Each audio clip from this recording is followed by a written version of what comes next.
জাতীয় সংসদ ভবন সহ দেশের গুরুত্বপূর্ণ স্থাপনায় নিষিদ্ধ ঘোষিত উগ্রবাদী সংগঠনের হামলার আশঙ্কা করছে পুলিশ।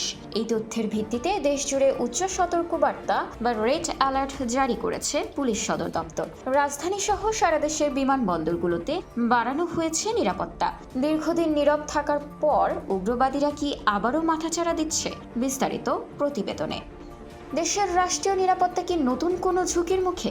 পুলিশ সদর দপ্তরের সাম্প্রতিক এক জরুরি ও গোপনীয় চিঠি সেই ইঙ্গিতই দিচ্ছে। সংসদ ভবন থেকে শুরু করে দেশের গুরুত্বপূর্ণ স্থাপনা বা কেপিআই এলাকাগুলোতে নিরাপত্তা ব্যবস্থা জোরদার করার নির্দেশ দেওয়া হয়েছে।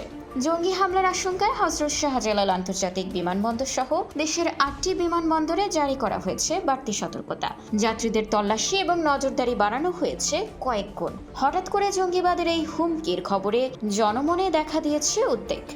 নিরাপত্তা বিশ্লেষকরা বলছেন, গত 5ই আগস্টের প্রেক্ষাপটে বেশ কিছু শীর্ষ জঙ্গি কারাগার থেকে পালিয়ে যাওয়ায় উগ্রবাদী গোষ্ঠীগুলোকে পুনর্গঠনের সুযোগ করে দিয়েছে। তাদের মধ্যে দীর্ঘদিন নীরব থাকা মানেই তারা নিষ্ক্রিয় নয়, বরং এটি ছিল তাদের শক্তি সঞ্চয়ের কৌশল।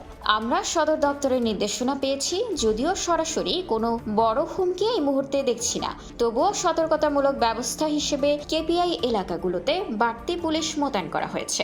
উগ্রবাদ দমনে জিরো টলারেন্স নীতি ঘোষণা করা হলেও সাম্প্রতিক এই সতর্কবার্তা রাষ্ট্রীয় নিরাপত্তার ক্ষেত্রে নতুন চ্যালেঞ্জ হয়ে দাঁড়িয়েছে।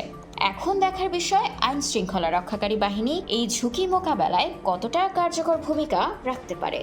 নিউজ ডেস্ক, খোলা কাগজ, ঢাকা।